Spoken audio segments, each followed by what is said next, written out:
bien le bonjour à tous et bienvenue dans ce nouveau format de Mado et mes animaux, Docteur Mado Podcast. Et aujourd'hui, dans ce Docteur Mado Podcast, on va essayer de creuser un peu plus sur certains sujets qui vous intéressent, qui m'intéressent aussi par la force des choses, sinon j'en parlerai pas.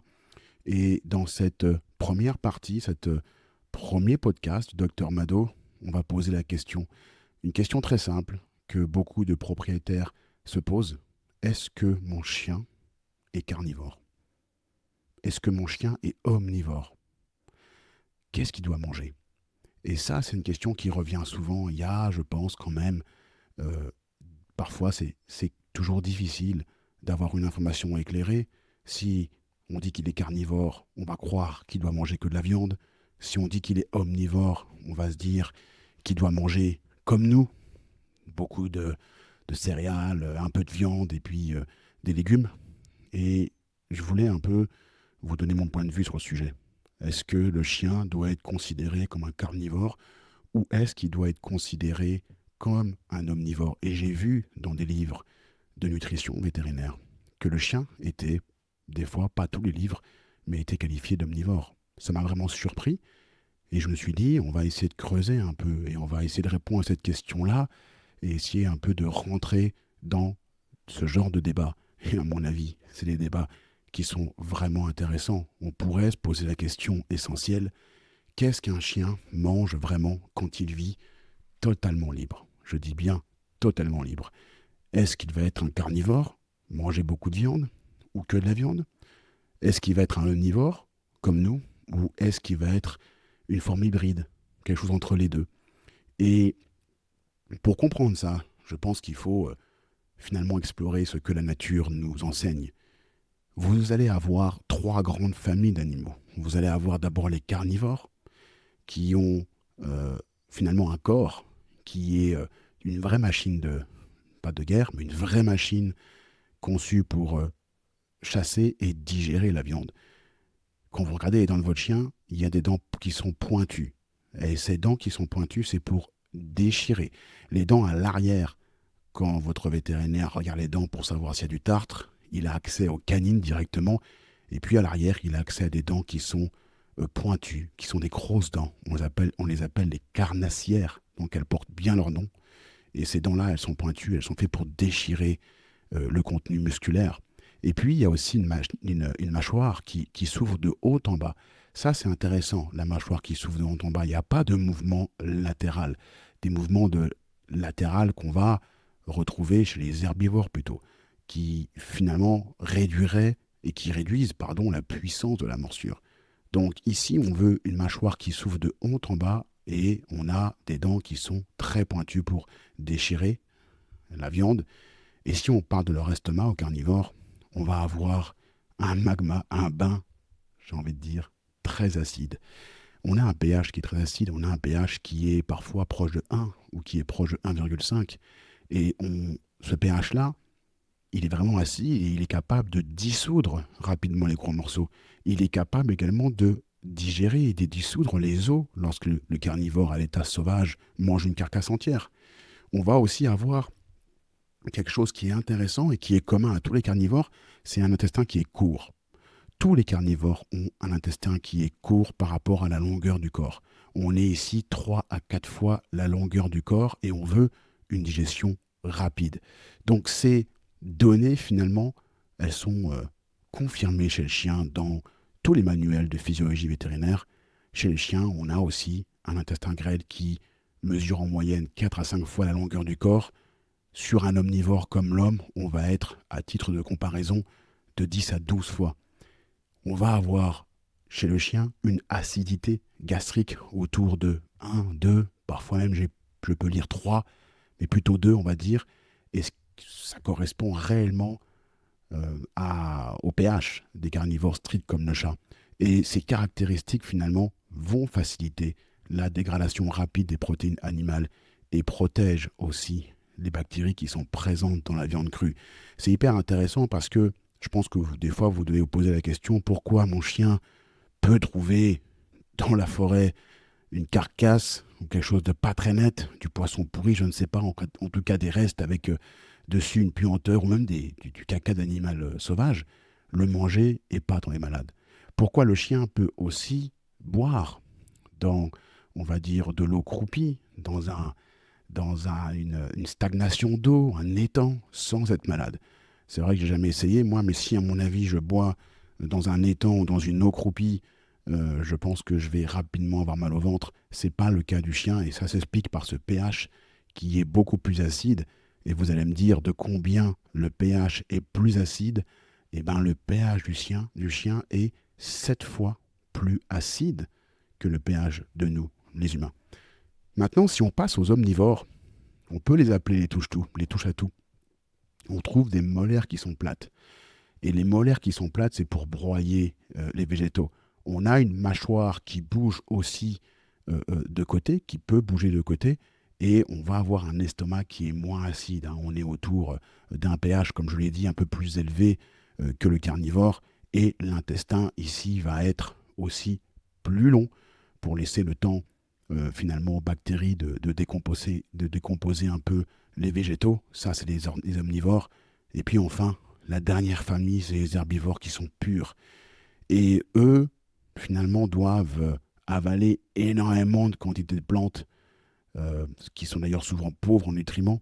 Elles ont un système digestif qui est immense, souvent parfois en plusieurs compartiments, dont l'un, je pense que vous le connaissez si je vous dis rumen, le rumen de la vache. C'est ce qu'on appelle un pré-estomac. Et c'est une capacité en volume qui est énorme.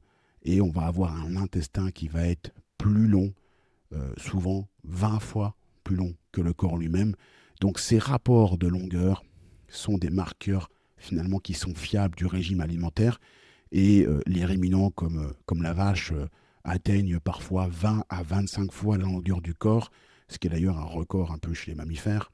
Donc comprenez bien ces trois familles et par rapport à la longueur de l'intestin, on a un chien qui est plutôt dans la famille des carnivores. Mais c'est plus compliqué que ça. Sinon, ça serait très simple. C'est plus compliqué que ça. Parce que même au sein même des familles, on va avoir une diversité qui est fascinante. Je vais commencer par les herbivores, puis après je vous parlerai un peu de la diversité au sein même des carnivores. Donc si on prend les cervidés, comme les cerfs ou le chevreuil, on va voir qu'ils se répartissent en deux grands modes alimentaires. Vous avez par exemple les brouteurs et vous avez les cueilleurs. Les brouteurs, c'est ceux qui tondent la pelouse à l'état naturel. On peut rentrer dedans également tout ce qui est vache. Ils se nourrissent d'herbes courtes, disponibles toute l'année. C'est des petits ruminants qu'on voit aussi parfois à l'état sauvage dans les montagnes. On a ici quelque chose qui est pauvre en énergie et pour justement tirer assez de nutriments, et ils passent une grande partie de leur temps à manger. On parle souvent de la vache qui fait ce qu'on dit les 3-8. Dans les 3-8, il y a 8 heures à ingérer constamment de l'herbe parce qu'il faut bien essayer de fournir de l'énergie à cette carcasse, à cette masse musculaire extrêmement importante. Et puis, vous avez, ça c'est les brouteurs, vous avez les cueilleurs.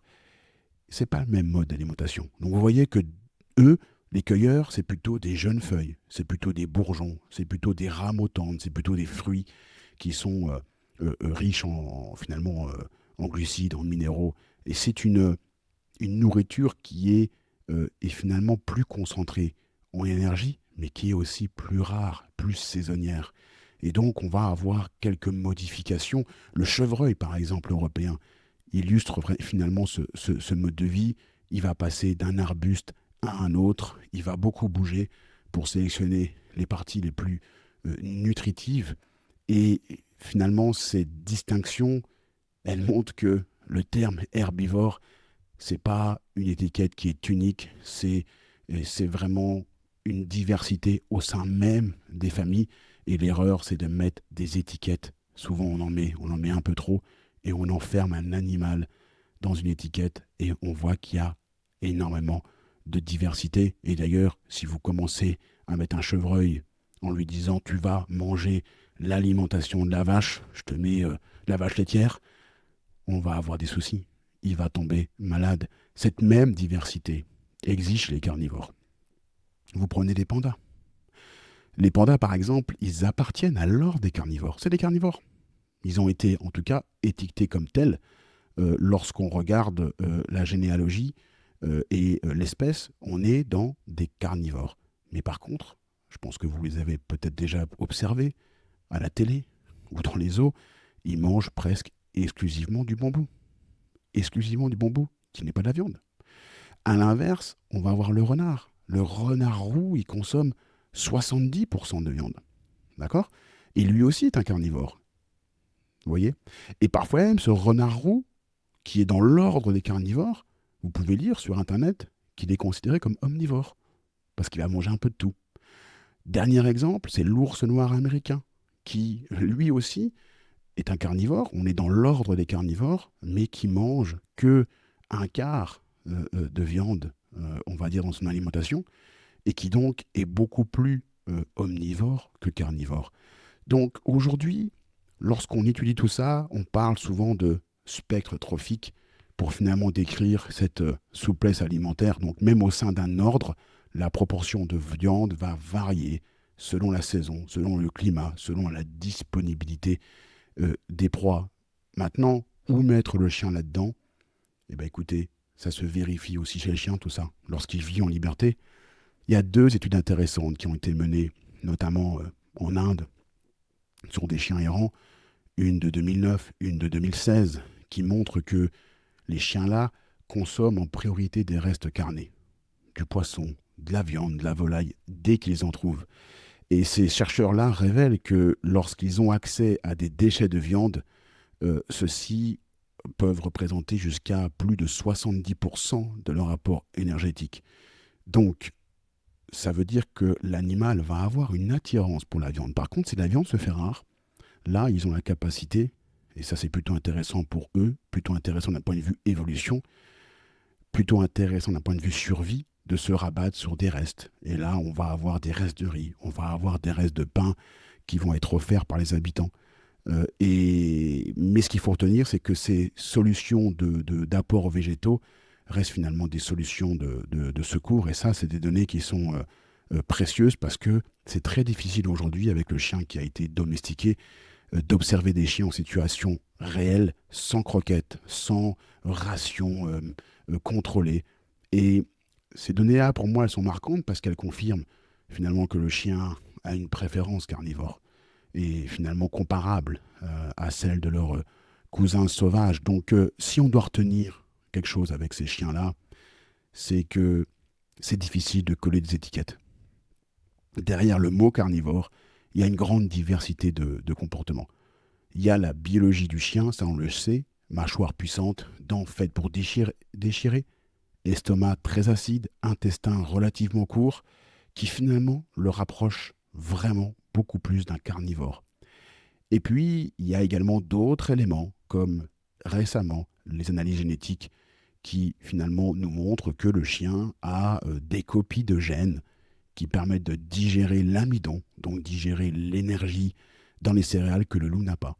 Et on regarde, et lorsqu'on observe ça, on prend conscience qu'il y a eu un phénomène d'adaptation qui explique qu'il reste moins efficace qu'un véritable omnivore comme le cochon ou l'homme pour extraire l'énergie des céréales, mais grâce à cette adaptation, il peut en manger si il en a besoin. Et finalement, si on devait résumer, un petit résumé sur notre compagnon à 4 pattes, c'est que c'est un chien, ce chien-là, en général, reste finalement un carnivore, mais il peut tirer bénéfice en complément de végétaux. Et c'est intéressant parce que ça peut poser les bases d'une alimentation qui est finalement plus respectueuse de sa biologie.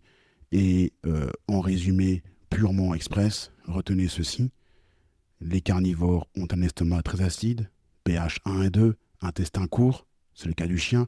Les omnivores ont un intestin plus long et un pH gastrique plus élevé, c'est notre cas. Les herbivores se divisent en brouteurs-cueilleurs, qui sont deux stratégies qui sont totalement différentes au niveau alimentaire.